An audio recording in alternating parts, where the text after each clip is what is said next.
Sábado tem, hein? Brasil e Inglaterra em Wembley, o primeiro jogo da era Dorival Júnior à frente da seleção brasileira.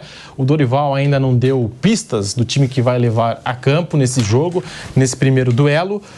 Até esboçou algumas formações táticas, mas ainda sem algum tipo de brecha para os colegas que estão acompanhando o dia a dia da seleção em Londres, lá no CT do Arsenal. A gente tem a lista aqui dos convocados. No gol, a gente já sabe que vai ter novidade, vai ter estreante. O Bento, do Atlético Paranaense, que já foi convocado em outras ocasiões, mas nunca jogou com a seleção efetivamente. O Léo Jardim, do Vasco, e o Rafael, do São Paulo. Aí sim tem novidade no gol.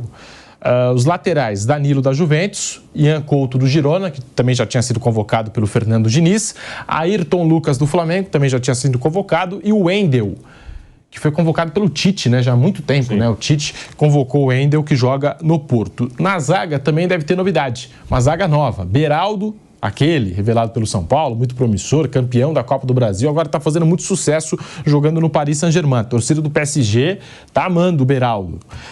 Deve formar a dupla de zaga titular com o Bremer, da Juventus, que entrou na vaga do Gabriel Magalhães, lesionado. Ainda tem à disposição o Dorival, o Fabrício Bruno, do Flamengo, e o Murilo, do Palmeiras, outros dois jogadores que atuam aqui no futebol brasileiro. Do meio para frente, tem André, do Fluminense, tem Andreas Pereira, do Fulham, Bruno Guimarães, do Newcastle, Douglas Luiz, do Aston Villa, João Gomes, do Wolverhampton, Lucas Paquetá, do West Ham e Pablo Maia, do São Paulo. Os atacantes, Endrick, do Palmeiras, Pepe, do Porto, Galeno, do Porto, esses dois são novidades, Rafinha, do Barcelona, Richarlison, do Tottenham, Rodrigo e Vini Júnior, ambos do Real Madrid, e Savinho, do Girona, também novidade aí na lista da seleção brasileira. O que eu estou querendo dizer é que do meio para frente, a gente deve ter a seleção com Rodrigo, Vini Júnior, eu acho que o Douglas Luiz, o Bruno Guimarães devem tomar a posição do Casemiro, que está lesionado. Enfim, o Lucas Paquetá deve voltar ao time titular. Enfim, dá para você montar a seleção. Agora, dúvidas, né? do meio para trás, aí tem muita novidade, né? Porque a gente não sabe como é que vai ser essa zaga. Eu tô colocando o Beraldo e o Bremer porque já jogam na Europa. E no gol, queria saber de vocês. Acho que vai de Bento. Mas, enfim, são três goleiros que atuam aqui no nosso futebol. Bruno, Flávio e Vanderlei, a expectativa para esse jogo da seleção brasileira no sábado, às 4 da tarde, contra a Inglaterra, com transmissão da Jovem Pan. É 4 da tarde já? 4 da tarde. 4 da tarde. É complicada essa estreia para o Dorival. Pega uma seleção forte, uma seleção que tem mais tempo de trabalho e tem jogadores talentosos, e o Brasil vai muito desfalcado. É uma estreia bem complicada. A favorita para o jogo é a Inglaterra, claramente. Joga em casa, tem mais tempo de trabalho, tem um time muito bom e está mais inteira que o Brasil. A favorita é a Inglaterra. A missão é tentar fazer um bom jogo, competir, claro. Se conseguir um resultado bom, ótimo, e claro que pode conseguir. Mas hoje, a princípio, há uma diferença, sim, entre as seleções. E acho que o Brasil, com todos os seus jogadores disponíveis e com um bom conjunto, ele pode encarar qualquer seleção do mundo. Não acho que individualmente a seleção brasileira, contando com todos os atletas à disposição, sem as lesões e com um tempo de trabalho razoável, o Dorival vai estrear agora, né? Então não dá nem para cobrar nada em relação a coletivo. O Brasil, ele tem bons jogadores, não acho que ele fica devendo muito para os outros, não. Mas o que vai acontecer sábado é um confronto entre uma seleção pronta e uma seleção que está estreando um treinador e com um monte de desfalque. Do meio para frente, realmente é uma boa seleção, com Douglas Luiz, Bruno Guimarães, Paquetá, Rodrigo, Vinícius e mais um. Aí pode ser o Richarlison, pode ser o Endrick, pode ser mais um no meio. Eu escalaria mais um no meio para esse jogo, eu meteria mais um jogador no meio, eu meteria o João Gomes, jogaria com 4 no meio, os 2 do Real Madrid lá na frente, eu faria isso, até porque o Vini e o Rodrigo estão acostumados a jogar sem um centroavante no Real Madrid, essa temporada eles estão jogando assim, então eu jogaria com o meio campo um pouco mais fechado e deixaria os 2 que são jogadores rápidos lá na frente, mas eu não sei o que o Dorival vai fazer. Não dá nem para dar um palpite, porque é o primeiro jogo dele. A gente ainda não sabe o que ele pensa, né? Quando tem um treinador já há mais tempo, a gente já sabe mais ou menos como ele trabalha na seleção. Mesmo levando como referência os trabalhos do Dorival em clubes, é bem diferente, é outra realidade, é outro tipo de jogador que ele vai ter à disposição. E a defesa realmente preocupa, olhando individualmente, olhando os nomes. O goleiro, seja qual for, é estreante. Eu escalaria o Bento, porque eu acho o Bento o melhor dos 3, então eu iria com o Bento. Na zaga vai ter um estreante também, ou até 2. É porque o Bremer foi o último a chegar. Pela lógica, ele não jogaria, mas eu jogaria com o Bremer, porque é um jogador mais experiente, jogando já há muitos anos na Itália, já esteve até na última Copa do Mundo. Eu jogaria com Bremer e Beraldo. Eu acho que o Beraldo é o melhor dos outros todos aí. O Beraldo, acho que é um cara bem acima da média. O Beraldo é um cara que, apesar de ser a estreia dele na seleção, acho que ele vai jogar tranquilíssimo. Como ele chegou no Paris Saint-Germain à vontade e como chegou no time profissional do São Paulo à vontade. O Beraldo acho que é um cara bem acima da média. E nas laterais, eu iria com o Danilo e o Wendel. Iria com os dois mais experientes. Iria com e dois bons laterais defensivamente também. O Wendel, na lateral esquerda, enfrentaria o Saka, que é o ponta-direita da Inglaterra. Ele enfrentou o Saka outro dia na Champions League, entre Arsenal e Porto. Então, para mim, esse critério é válido. Assim, entre um jogador que está lá fora, acostumado a jogar, o Wendel e Ayrton Lucas, eu não acho que é uma grande diferença técnica, mas eu levaria como um critério de desempate a favor do Wendel o fato dele ter enfrentado o Saka outro dia e enfrentar jogadores desse nível com mais frequência do que o Ayrton Lucas. Acho que tem esse peso. Entre um cara que está na Europa do mesmo nível que um cara que está aqui no Brasil, no desempate eu escalaria o cara da Europa, que está mais acostumado com um jogo desse nível. E do outro lado, o Danilo. Eu gosto muito do Ian Couto, mas o Ian Couto é um lateral que apoia ali. Muitas vezes no Girona ele é um ala, joga com 3 zagueiros. Para um jogo em que você vai ser atacado, provavelmente o Phil Foden caindo daquele lado, eu iria com o Danilo. Bom, se eu fosse o Dorival, primeiro que é um festival de dúvidas. A gente não sabe exatamente o que ele vai fazer. Mas se eu fosse o Dorival, eu seguiria parte dessa linha do Bruno, que é o fato de o jogador cruzar no saguão e saber qual é o nome do adversário. Na verdade, que conhece o adversário. Eu te conheço, você. Eu te conheço, você. Isso facilita um pouco a confiança toda. E eu seria extremamente cauteloso. Se eu fosse Dorival, extremamente cauteloso na formação do time, na orientação do time, porque é um chumbo do grosso mesmo. Você vai enfrentar a seleção da Inglaterra, que está bem, dentro da casa dela, estreando, né, com jogadores que metade da convocação, foram 10 o total, se eu não estiver equivocado, 10 ou 9 ou 10 que nunca foram chamados. Né? Quer dizer, então é um início de trabalho mesmo. Tem tempo para ajustar tudo até a próxima Copa do Mundo, claro. Pode melhorar muito. Mas é uma estreia perigosa. Perigosa, eu digo, toma uma chumbada, uma goleada na abertura, dá uma bagunçada na cabeça de tudo, no negócio todo, na seleção, baixa o braço, é uma coisa. Eu seria muito cauteloso. Empate é muito bom. Se ganhar, então tem que soltar rojão. E se vencer o favorito, que é o time inglês, por uma vitória aceitável, todo mundo vai compreender que é um início de trabalho, está enfrentando um adversário poderoso nesse momento e que era uma situação, um resultado previsível. Entendeu? Então eu acho que seria cauteloso. Não, vou jogar de igual para igual. Vou tentar jogar um time agressivo, ofensivo. Eu não faria isso. Eu acho que o Dorival vai fazer um trabalho de cautela, precavido, eu acho. É isso. Flávio Prado, como você montaria essa seleção brasileira? É o primeiro teste do Dorival Júnior e a gente já citou aqui, passou a lista dos convocados. Eu até recebi os estreantes, né? São 8 né? Os atletas calouros do Brasil, né? Léo Jardim do Vasco, Rafael, os goleiros, né?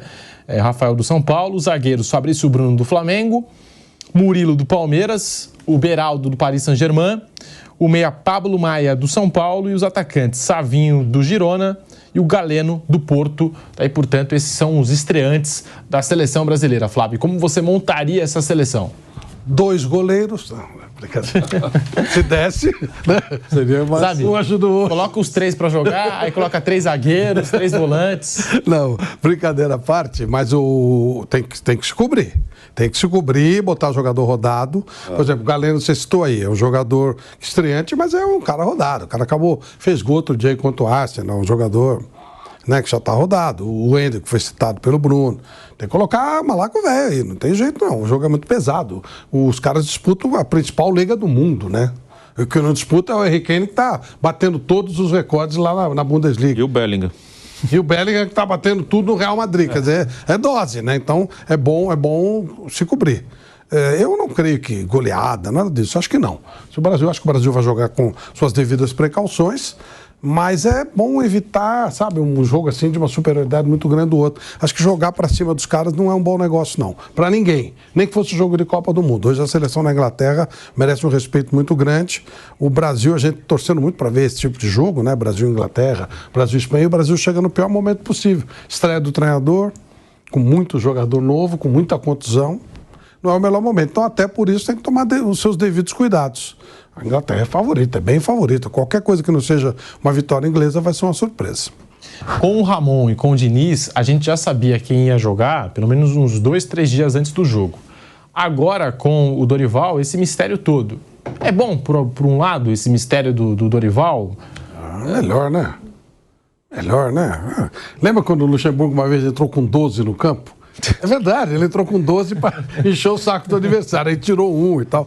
Esse é o tipo do jogo que é melhor você tomar cuidado, né? Não custa nada. De novo, não acho que o Brasil vai ser goleado, acho que a Inglaterra é favorita, até porque futebol de seleção é diferente, né? Fosse contra o Manchester City, eu diria, o Brasil vai ser goleado. Mas contra a seleção é sempre inferior a clubes. Mas é um time com jogadores muito rodados, né? Jogador muito experiente, disputa uma liga extraordinária. Então é melhor tomar cuidado.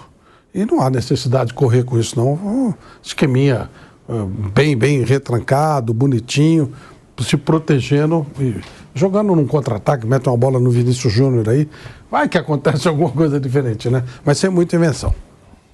Para você, Vanderlei Nogueira, nessas horas o silêncio ajuda ou não? O mistério? Olha, eu acho que tem mais silêncio porque ele tá em dúvida também. Sabe, a gente tem que...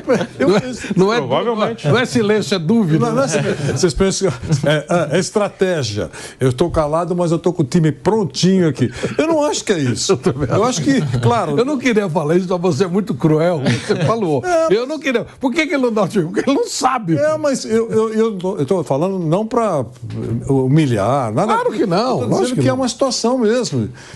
Puxa vida, ele vai enfrentar a Inglaterra, dentro de casa, com jogadores, e ele falou desde o primeiro momento, não vou fazer nada radical, mas ao mesmo tempo vou trazer novos nomes, ou nomes que não foram chamados ainda. É um início de trabalho. Seria legal se ele fosse enfrentar, por exemplo, com todo o respeito, tá bom? A Bolívia. Pronto. A Bolívia, que para todo mundo é um saco de pancadas, né? No futebol. Aí é uma estreia, mas agora vai estrear contra a Inglaterra. E depois tem um jogo do amor contra a Espanha. Por que jogo do amor? Jogo do amor? Do jeito que a Espanha está tratando um dos nossos jogadores mais importantes. Verdade. A crueldade que ele está sofrendo. Boa. O jogo do amor, né? Com vários pretos no time, né?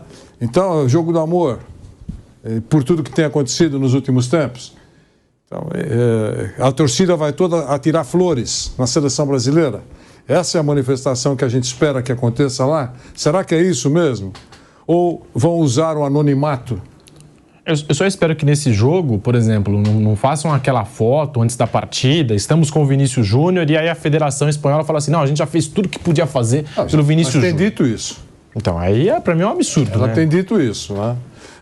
Então, Como se tudo, sabe assim, aquelas fotos que eles fazem, aquelas ações, agora tá tudo ok. E não tá tudo Sabe qual ok. foi o grande trabalho contra isso?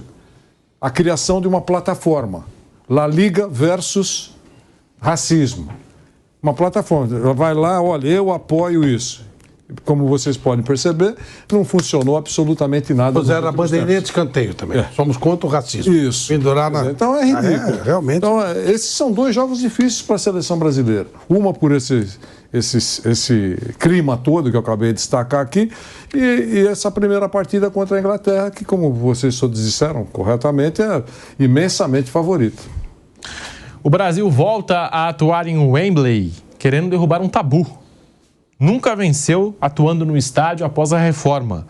Com o peso de mais de 100 anos de história, o Wembley carrega consigo fatos relevantes na relação com o Brasil. Pelé, por exemplo, nunca jogou no estádio.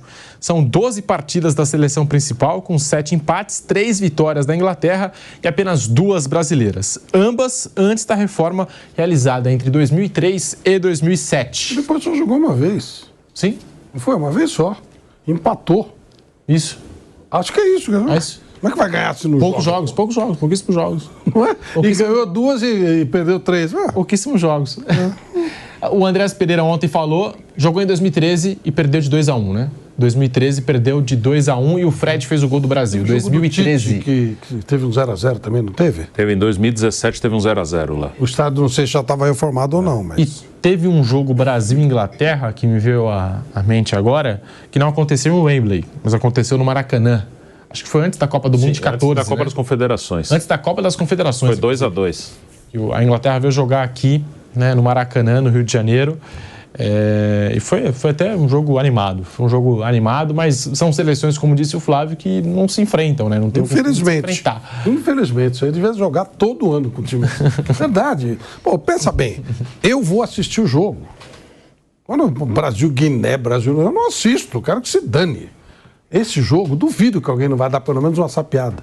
É muito legal, é um jogo legal. Os caras que você... Né, os caras de alto nível. Inclusive, alguns jogadores da seleção atuam no próprio futebol inglês. Pô, não é legal ver o Vinícius Júnior contra o Kane, por exemplo? É muito legal. Eu gostaria de ver o Vinícius, o Rodrigo e o Hendrick.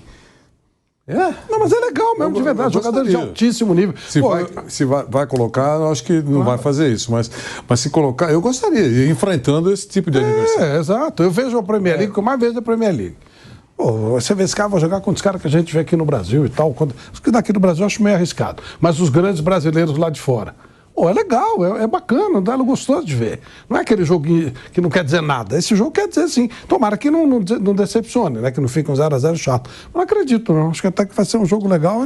Eu tô afim de ver esse jogo. Acho bem legal. A Argentina, com exceção do goleiro Armani, convocou apenas jogadores que atuam no exterior. Jogadores que atuam fora da Argentina. O Brasil agora, com Dorival Júnior, ele até falou dessa tentativa de resgatar o orgulho do povo pela seleção brasileira.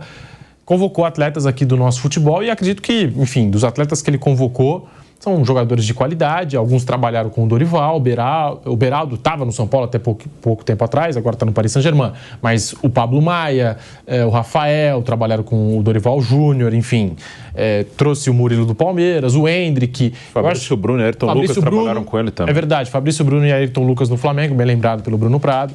Enfim, eu já falei, eu acho que se não for uma grande revelação como o Hendrick, que vira e mexe, nosso futebol tem essa grande revelação...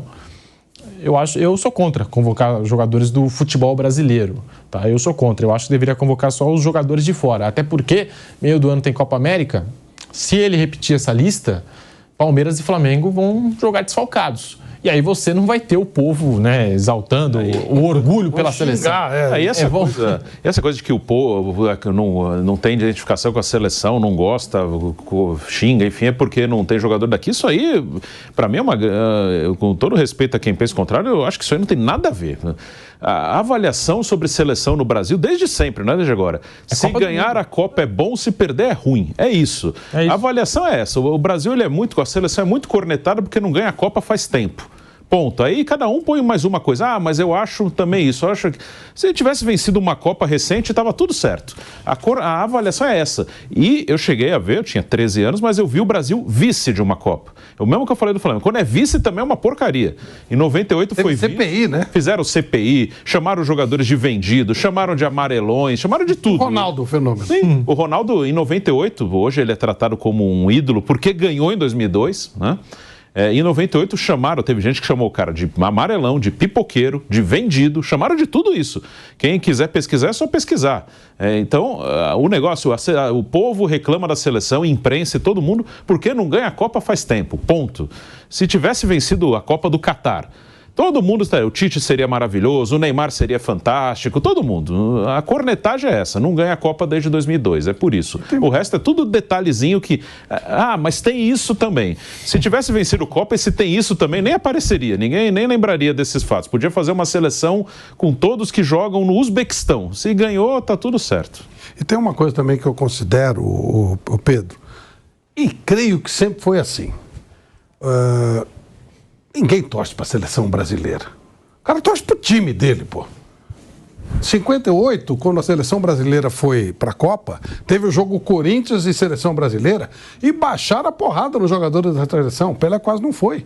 E ninguém recriminou, não. Tinha uns anos 70, uns jogos contra a seleção mineiro, o Vanderlei deve ter presenteado, contra a seleção gaúcha, o couro comia, velho. nossa senhora, teve um jogo com o Atlético Mineiro, que o pau comeu também. O cara não torce para a seleção brasileira, o cara que torce para a seleção brasileira normalmente é o cara que não gosta de futebol. Chega na Copa, vai aqueles caras, aí vira uma coisa chique e tal, né? Todo mundo fala. Que aqui no Brasil a coisa mais legal que tem é que todo mundo opina sobre tudo.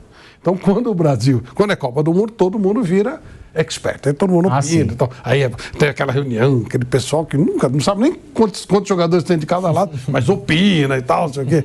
Pô, com todo respeito, quando o Brasil perdeu a Copa, a Monja Cohen fez cornetagem, pô.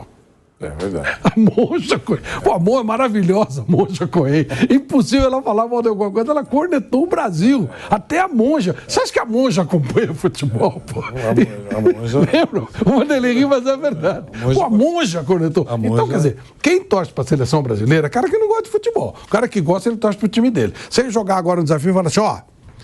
você prefere que o seu time ganhe o campeonato paulista ou a seleção brasileira ganhe a Copa do Mundo? Dá 100% que o meu time ganhe o campeonato paulista. O cara torce mais pro time dele no paulista do que pra seleção na Copa. Ontem eu vi uma enquete no Twitter, perguntaram assim, você prefere uma Copa do Mundo ou 4 Libertadores? Que seu clube conquiste 4 Libertadores. Foi fácil, 4 Libertadores. 4? É. Uma. Meu time uma Libertadores ou o Brasil a Copa do Mundo? Duvido, dá 100% o clube. Campeonato 100%. Paulista também. Qualquer um. Copa do Brasil, Brasileirão, eu também acho. Eu votaria em todas as opções, não votaria nunca na seleção. Saindo de onde o Flávio levou, lá do fundo, mas e voltando aqui para o presente, no caso do Dorival, nesse primeiro momento, ele está, a meu ver, refém das palavras. Porque quando ele assumiu, ele fez esse discurso, né, que claramente olharia mais para o futebol brasileiro, olharia um pouco mais para o futebol brasileiro, deu esperança para vários jogadores. Quer que eu cite um? Lucas, por exemplo. Né? Então, o discurso todo é isso. Rafael, por exemplo, eu acho que é uma lembrança daquilo que ele prometeu, ou ele entendeu que realmente deve contratar, fez bem em chamar o Rafael por as qualidades que ele conhece, trabalhou com ele e tal. Enfim, são palavras que deixam o treinador, pelo menos com a obrigação de cumprir parcialmente aquilo que ele falou antes ou no momento que assumiu o cargo. Então, eu acho que ele está fazendo isso. São 8 novatos aí, alguns jogadores do futebol brasileiro, enfim. É isso que eu penso. Agora, a partir da segunda convocação, aí as coisas vão mudar, vão se encaixar, a gente vai começar a perceber exatamente que caminho ele quer prosseguir. Por exemplo, você acha que o torcedor do Corinthians não está louco, por exemplo, vai jogar o Rafael, para o Rafael tomar um frango?